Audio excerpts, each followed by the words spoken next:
R. Kelly survivors react to the Disgraced singer's 30-year sentence. I'm grateful that Robert Sylvester Kelly is away, will stay away, and will not be able to harm anyone else. And Missouri versus Rebecca Ruud. Why were you looking at alternative housing arrangements? Due to mainly the fact that she was targeting myself. The victim's adopted mother testifies as her biological mother stands trial for the murder of her daughter. Plus, 4 arrests are made after dozens of migrants are found dead in a tractor trailer in Texas. And later, Bill Cosby speaks out 1 year after he's released from prison. Law&Crime Daily covering court cases from coast to coast.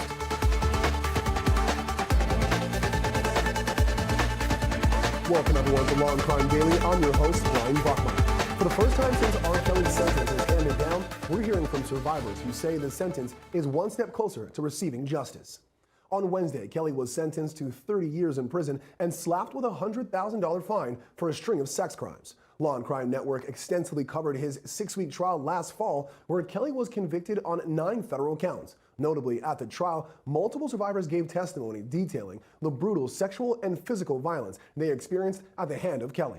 At Wednesday's sentencing hearing, 8 victim impact statements were presented, where survivors said Kelly lacked remorse and used his celebrity status to lure them into modern-day slavery. After the sentence was handed down, 2 of Kelly's survivors addressed the public.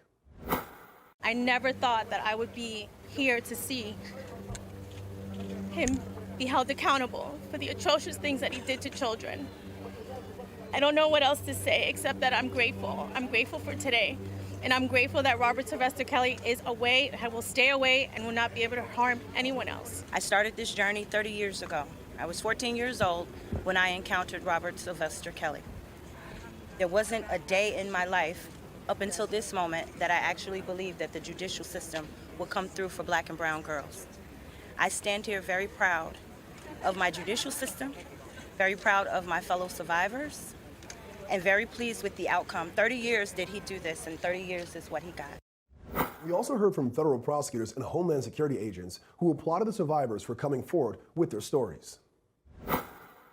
Robert Kelly once said, if you're going to tell your life story, you got to be honest or don't do it. Over the course of this HSI-led multi-year investigation and 6-week trial, a jury of Mr. Kelly's peers confirmed what these courageous victims have known for a very long time. Mr. Kelly is not an honest person. This man is a prolific serial predator who utilized his status as a Grammy Award-winning household name with global recognition to inflict pain and anguish on so many victims. Despite numerous reports of his destructive abuse over the years, the brazen acts of intimidation against his accusers kept him shielded from prosecution until HSI, the U.S. Attorney's Office from the Eastern District of New York, and these incredible prosecutors and NYPD initiated an investigation into his criminal organization. Today's sentence is a victory that belongs to the brave victims who came forward. Despite intense public scrutiny, despite social media slander, despite threats to their own health and safety, and despite being asked to relive the pain of some of the most traumatic days in their lives, they told their stories and they made their voices heard. His attorneys also spoke following the hearing, saying their client maintains his innocence and plans to appeal the case. He's due back in court in September for a restitution hearing. Joining us today is Law and Crime legal analyst Dina Dahl and co-host Terri Austin. Dina, what appeals do you think Kelly will make, and do they seem like winnable ones to you? Well, we know that they're most likely going to appeal the RICO charge. He was convicted of the RICO charge and for sex trafficking. And it's true that it was probably a creative the RICO charge was probably a pretty creative charge because it requires them to show that there was an enterprise and not just that these were isolated incidents. But even if he is successful in overturning that, he would still have his conviction of sex trafficking, and the prison time for that would stand as well. Yeah. Now, Terri, since R. Kelly and Ghislaine Maxwell were sentenced, people have compared how the judge in Maxwell went lower in her requested sentence and in Kelly went higher. Different judges, similar crimes. Is it right to compare the two? Well, I think we can compare the two. It is interesting. The prosecution team in the R. Kelly case asked for 25 and got 30, and the prosecution team in the Maxwell case asked for 30 and got 20. But I do think the judges, both Donnelly and Nathan, were looking at the same thing. They looked at the seriousness of the crime. They listened to the impact statements. They both applied the federal sentencing guidelines, and they both considered the trauma that they each experienced in their younger lives. So I think the analysis was the same, but at the end of the day, I do think that Kelly got a bigger sentence because he was the primary actor, and Maxwell, we all know, was the one who was facilitating and not the primary actor. Yeah, makes sense. Apples and oranges, a lot of similarities, but differences nonetheless. And switching to Mississippi, where a team searching for evidence about the lynching of a black teenager, Emmett Till, found an unserved warrant for a woman charged in his 1955 kidnapping. 14-year-old Till was abducted, tortured, and lynched more than 70 years ago after being accused of flirting with Carolyn Bryant, a white woman at her family's grocery store. Two men, Bryant's husband and his brother, abducted Till, beat him, and shot him in the head before dumping his body in the Tallahatchie River. 3 days later, his body was found. The two men were arrested but were ultimately acquitted by an all-white jury. Later, they publicly admitted to his killing, but were protected by double jeopardy. The name on the arrest warrant found last week is Carolyn Bryant Donahue, the woman Till allegedly whistled at. Till's relatives, who initiated the search, want authorities to arrest her now 70 years later. Investigators believe a woman, possibly Bryant, identified Till to the two men who later killed him. When asked if they would prosecute the case, the prosecutor's office referenced a December report from the Justice Department, which said no prosecution of Bryant is possible. Still ahead on Law&Crime Daily, 4 people are arrested and charged after dozens of migrants are found dead in a smuggling incident outside of San Antonio. But first, the victim's adoptive mother testifies in the bench trial of Rebecca Ruud, charged in the death of her 16-year-old daughter.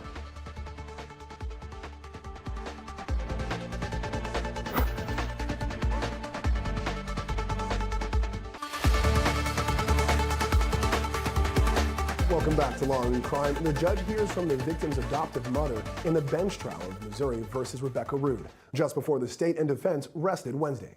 Ruud is charged with the 2017 murder of her 16-year-old daughter, Savannah Leckie, who was adopted at birth by Tamila Leckie Montague and David Leckie, a couple who divorced shortly before Savannah's death. Savannah, who had special needs, began struggling with behavioral problems as a teen. Leckie Montague and Ruud agreed to have Savannah move back in with her biological mother and her boyfriend, Robert Pete. 11 months later, Ruud reported her daughter missing. Prosecutors say Ruud abused Savannah and that she and Pete eventually killed her and burned her body in June of 2017. Investigators searched their Ozark County farm and found bone fragments and teeth in a burn pile. In opening statements, Ruud's attorney argued Savannah killed herself and that Ruud admits to burning her daughter. On direct examination, Leckie Montague was asked what led to the decision to move Savannah elsewhere. Did you look at alternative housing arrangements for Savannah? Yes. Why were you looking at alternative housing arrangements? Due to mainly the fact that she was targeting myself, extremely combative at home, having lots of confrontations with her siblings. One of the confrontations resulted in my youngest son's father showing enough concern that he was talking about keeping him away from home. Did you and David talk about where to place Savannah? Yes. All right. Did you ask David to take Savannah? Yes. And was he able to? He said no. Terri, what did the prosecution get from the adoptive mother in putting her on the stand? You know, I think one of the things the prosecution was trying to do is show a motive. This is a very sad case. Savannah was not wanted by her real mom. She wasn't wanted by the adoptive parents. And here we have someone who has special needs. And I think the prosecution was trying to say it was a difficult person to handle, that she was getting combative, and that was the very reason that her own mother, when she went back to her own mother, actually killed her. And, you know, the fact that she was a teenage and probably acting out anyway didn't make things any easier. Obviously, not an excuse to kill someone, particularly in this heinous way, but I do think that was the purpose of showing the adoptive mom on the stand. Yeah, Dina, I agree with that, but the defense attorney in me is thinking, no matter what she says about Ruud, my question to her would be, but you let Savannah move in with her, right? Doesn't that mean that at some point she thought that Rebecca Ruud was fit to be a mother? Yeah, absolutely. That, or she has some culpability herself, some sort of at least, you know, failure to properly take care of her daughter. I mean, this story just gets more and more tragic I agree with Terri. She was failed by every single adult in her life. And the fact that they knew that she was having behavioral problems and then sent her to her adoptive mother without knowing whether or not her adoptive mother could handle it, which clearly she couldn't because she killed her or allegedly killed her within 11 months, which is a very short period of time. It shows such a failure of a care by really any of these adults. I don't know if that really helped the prosecution that much. To me, it just really showed that maybe they should be doing something even about what her inaction was. There's certainly maybe several adults here who failed her. Yeah, a lot of failure to be passed around, and unfortunately, we have a young girl at the middle of it who suffered the most. Well, thank you both for your commentary. Judge Ketanji Brown Jackson becomes the first black woman Supreme Court justice when she's sworn in Thursday afternoon. Back in April, Jackson was confirmed when the Senate voted on her nomination. This came after Justice Stephen Breyer announced his retirement. On Thursday afternoon, Jackson took a constitutional and judicial oath. This makes Jackson the 116th justice and the 6th woman to sit on the high court. Coming up on Law&Crime Daily, 1 year after his release from prison, Bill Cosby speaks out. Plus, 4 arrests are made in the deadly migrant smuggling incident out of Texas. That's ahead on Law&Crime Daily.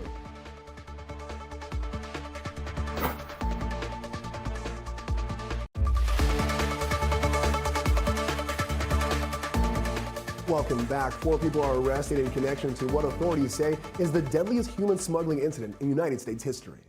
It happened earlier this week when dozens of migrants were found dead in the back of an abandoned semi-tractor trailer. Officials say they died of heat-related illnesses and exhaustion, noting many of the bodies were hot to the touch.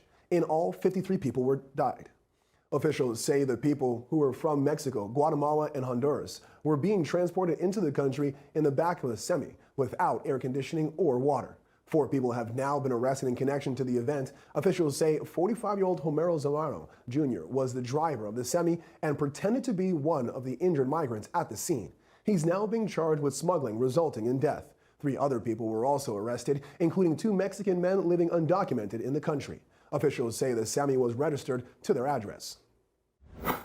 Terri, based on these charges, the death penalty is on the table, especially for this smuggling resulting in death. Do you think because of the number of deaths, the prosecutors will be seeking it? Oh, absolutely. And in Texas, capital murder is the only type of felony where you can have the death penalty. And they list out all of the types of capital murder. You can have a murder for hire, or if you murder someone while you're in prison on a life sentence, if you're trying to escape from prison, if you kill a judge in retaliation, if you kill a police officer or a fireman. So there are multiple types, but the very last listing type is multiple deaths. And here you have 53 deaths. No doubt about it. The prosecution should not only seek the death penalty, but they should make sure that that jury is ready to actually give the death penalty. It's hard to do, but hopefully they will be able to have a jury who can actually give the death penalty, because this is a horrible case. Yeah. Terri, I agree. Dina, viewers, hear me out for a second. Let me at least finish my sentence. Playing devil's advocate. But maybe we shouldn't give them the death penalty. Maybe we should give them lesser because, and this is the only reason why I say this, maybe we need them to flip on the people that employed them. Because in my mind, they have already been replaced. They already have people who are gassing up the trucks and doing this again. Don't we want, Dina, the people at the top of this chain and not at the bottom? Certainly we do. And that's the one way that maybe they can make some sort of arrangement, some plea deal, and not get the death penalty as put on there. I mean, it's also possible these drivers don't know that much information. Sometimes organizations like this kind of only give an employee that small amount of information they need to complete their task. So whether or not they actually have kind of the goods and can turn on the higher-ups is a big question. And if they don't, I think they will also get the death penalty, as Terri mentioned, also showing the kind of significant depravity they showed toward the people. They could have put in really simple things like water bottles in the truck or fans in the truck. If they really cared at all about human life, and the fact that they didn't, this would be a case that they were going to apply the death penalty, I'm sure. Absolutely. Well, and down in Texas, a convicted killer is facing 4 new capital murder indictments. That adds to the 18 capital murder charges and 2 attempted capital murder charges he's already facing in the Dallas area.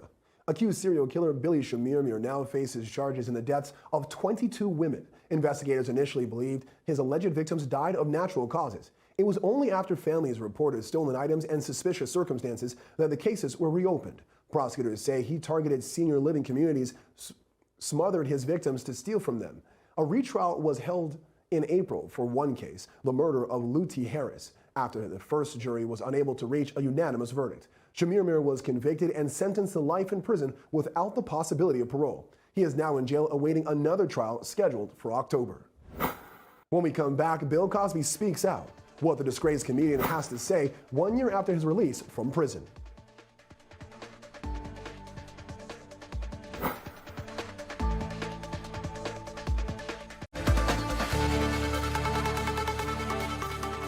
Welcome back. Disgraced South Carolina attorney Alec Murdaugh is facing even more charges in an alleged money laundering and drug scheme.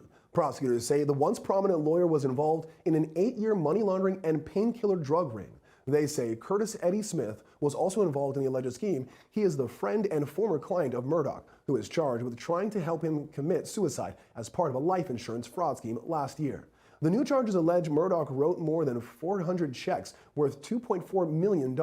Smith allegedly cashed them over the course of 8 years, keeping some and spending the rest on a wide range of illegal activities. Prosecutors say that included a distribution network for the painkiller oxycodone. This is the 16th indictment against Murdaugh, who faces a slew of charges for alleged financial crimes. Authorities are also investigating the death of Murdaugh's wife and son, who were shot and killed on their family property. Murdaugh denies any involvement in their deaths. The new indictment brings Murdaugh's total charges to 81. And we're hearing from comedian Bill Cosby on the 1-year anniversary of his release from prison. Back in 2018, the disgraced comedian was convicted of sexual assault. He was sentenced to 3 to 10 years in prison. Last June, the Pennsylvania Supreme Court overturned Cosby's conviction. He was then released from prison. The court determined Cosby's due process rights were violated during his conviction and that an agreement with a former prosecutor meant charges shouldn't have been filed in the first place. In a radio interview, Cosby describes his release from prison, explaining what advice he gives to other people in the same situation. I also discussed that being of my race and culture, many things were against us, and we had to work hard to overcome these things. And people became our heroes. And I said, heroes, you've got to make yourself heroes and choose the correct people to be your heroes. This interview comes just 1 week after Cosby was found liable in a decades-old sexual assault case. He was ordered to pay accuser Juli Huff $500,000 in damages. Dina, why do you think Cosby is so happy after losing his civil case? Should he be, in your opinion? You know, I think anybody after being released from prison early because their conviction was overturned would be ecstatic. And a civil case for $500,000 for somebody like Bill Cosby is really not that much, I imagine. And he actually didn't even attend the civil trial because of his severe glaucoma. So really, he just had to write a check to his lawyers and then write a check for damages. And so I think for somebody with wealth, that really probably doesn't impact him, especially if you've been in prison and you've been released. You probably see that all in a very different light.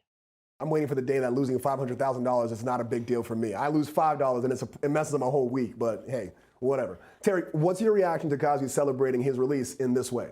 Well, I think he should not be celebrating, obviously. This is not a victory for him. He's out of prison, yes, and that's good for him. But it was really a procedural issue that got him out. He had this agreement with this prior prosecutor, and he wasn't, they didn't abide by that agreement. And during his deposition, he made some admissions that shouldn't have been used against him. And so I think from a procedural matter, his due process was violated, and they came to the right decision. But he has no right to celebrate from a substantive standpoint. You still have all of these accusers who are accusing him, and the way he did this with all of these individuals using drugs and basically taking advantage of people, it's no cause for celebration. As for the civil money, look, $500,000 I think is a lot for anybody, and that's no reason to celebrate either. So he's happy, I get it, but I think he should be more remorseful and quiet. Yeah, we'll see what he does maybe on the 2nd anniversary. Hopefully not as much of a celebration. Well, thank you both, and thank you for joining us here on Law&Crime Daily. We'll see you next time as we discuss justice in America.